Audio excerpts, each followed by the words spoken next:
Değerli izləyicilər, videonu bəyənib kanala abunə olun ki, hər kəs son xəbərlərdən anında məlumatlansın. Əməkdar artist Elnara Abdullayeva son günlər ünvanına deyilən tənqidlərə reaksiya verib. Xəbər verilir ki, müğənni İnci Səhər proqramında bununla bağlı sualları cavablandırıb. O bildirib ki, gənclərə məsləhət vermək haqqı var. Adi bir söz danışdım, ev söhbəti idi. Bunu qloballaşdırıblar. Xalqla sənətkarın arasına girmək olmaz. Bizim borcumuzdur tərbiyəli danışmaq, kiminsə haqqına girməmək. Borcumuzdur yaşımıza uyğun danışmaq. Necə cahil olum ki, dünyadan xəbərim olmasan, xəbərim olmadan çıxıb danışsan ki, TikTokda, WhatsAppda nə var? Hər şeyin sonuna çatan. Filankəs dediyi ilə söz danışmırlar. Elə şeylər var ki, fikir bildirirsənsə, internetə bax.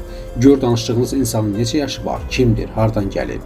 Biz yetişən nəsil cavanlara yol göstərib yaxşı söz deyə bilərik. Sən niyə oxuyursan, nədir?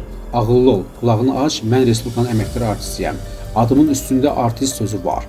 Qeyd edək ki, Elnura Abdullayeva, qadın WhatsApp-a foto qoyur. Niyə qoymalısan başqasının kişisi, niyə sənə baxmalıdır açıqlaması ilə gündəmə gəlib.